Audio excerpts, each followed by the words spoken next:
যে স্বপ্নের জন্য যারা প্রাণ দিয়েছে সেই স্বপ্নকে আমরা বাস্তবায়ন করবই। এটার থেকে আমাদের বেরিয়ে যাবার কোনো উপায় নেই। আমাদের প্রতিজ্ঞা রইল আমরা এটা করব। আমরা নতুন বাংলাদেশের অফিস এটা করেছি। নতুন বাংলাদেশ গড়ার জন্য আমরা এখানে এসেছি। সেটা যেন সবাই মিলে আমরা করতে পারি। দেয়ালের যে লেখাগুলো যখনই দেখি অবাক লাগে, এত কথা কিভাবে এদের মনে আসলো। এদের পেছনে তো কোনো কবি নাই, কোনো সাহিত্যিক নাই, কোনো পণ্ডিত নাই যে কথাগুলো জোগাড় করে করে দেবে। কিন্তু সারা শহর ছড়িয়ে আছে, অন্যান্য শহরেও আছে।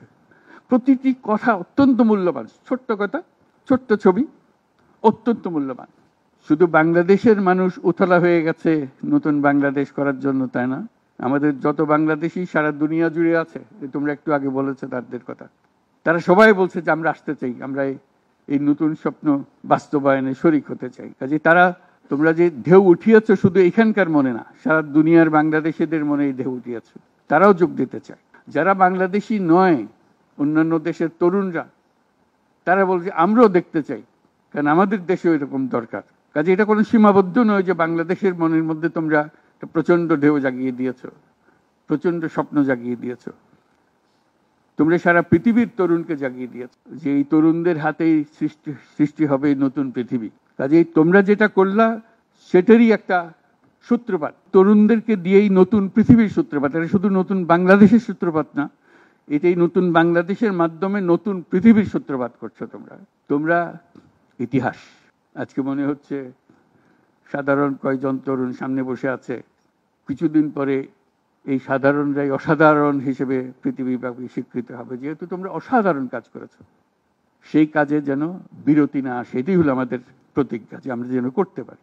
আমার একটা প্রস্তাব থাকবে, নাহিদ, আসিফ, তোমাদের সবাইকে অন্তত মাসে একটা করে চিঠি লিখো আমাদের কাছে। শুধু স্মরণ করিয়ে দেওয়ার জন্য এটা বাকি রয়ে গেল, এটা ঠিক হলো না। কারণ আমরা হয়তো অনেক সময় মাথার থেকে ছুটে যাবে, যেহেতু তোমরা যেভাবে দেখে এসছো আমরা সেভাবে দেখতে জানি না। সেই জানানটা দেওয়ার জন্য আমাদেরকে গুঁতো দিতে হবে, স্মরণ করিয়ে দিতে হবে, যাতে করে আমরা এটার থেকে বিচ্যুত হয়ে যেতে না পারি। এটা তোমাদের দায়িত্ব, কারণ যে পথে রওনা করে দিয়েছ সেটার রূপরেখা তোমাদের কাছে পরিষ্কার। আমরা হয়তো কিছুটা বুঝেছি, কিছুটা অন্যভাবে বুঝেছি, এরকম যেন না হয়। তোমাদের ঠিকভাবে যে স্বপ্ন তোমরা দেখেছ সেই স্বপ্নটা যেন আমরা আমাদের সাধ্যমতো রূপ দিতে পারি। বহু লোক বসে আছে যারা এই দুঃস্বপ্ন থেকে আমরা জেগে ওঠার কারণে তারা দিশেহারা হয়ে গেছে। একদিন চুপচাপ শুয়ে শুয়ে দুঃস্বপ্নের মধ্যে এরা ছিল, দুঃস্বপ্ন দেখছিল, আমরা শান্ত আনন্দ সহকারে লুটপাট করে যাচ্ছিলাম, হঠাৎ করে গোলমাল হয়ে গেল। তারা কি চুপচাপ বসে থাকবে? মোটেই না। খুব চেষ্টা করবে আবার তোমাদেরকে দুঃস্বপ্নের মধ্যে যাতে ঢুকিয়ে দেওয়া যায়, তারা শান্তমতে আবার শান্তিতে আবার তাদের রাজত্ব চালাতে পারে। তারা চেষ্টার ত্রুটি করবে না। কাজে যে কাজ শুরু করেছো এই কাজ সমাপ্ত না হওয়া পর্যন্ত এর থেকে বেরিয়ে যেও না। বাংলাদেশের জন্ম থেকে আজ পর্যন্ত এই সুযোগ আর আসে নাই, যে সুযোগ তোমরা আমাদের হাতে তুলে দিলে। এই সুযোগ যেন হাতছাড়া না হয়। এই সুযোগ হাতছাড়া হলে বাংলাদেশের আর কোনো ভবিষ্যৎ থাকবে না।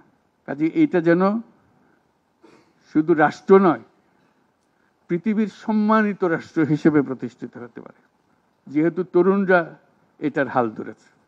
এই কারণেই এটা ভিন্ন, এই কারণে এটা ইউনিক, অনন্য। এই অনন্য একটা দেশ আমরা তৈরি করতে চাই। তোমাদের চিন্তায় স্বচ্ছ, তোমাদের চিন্তায় সঠিক, এটা মুঠো থেকে ছাড়বে না, হাত থেকে ছাড়বে না, এবং আমাদেরকে স্মরণ করিয়ে দেবে যদি আমরা এটার এই স্বপ্নের থেকে দূরে সরার কোনো কাজ করে ফেলে।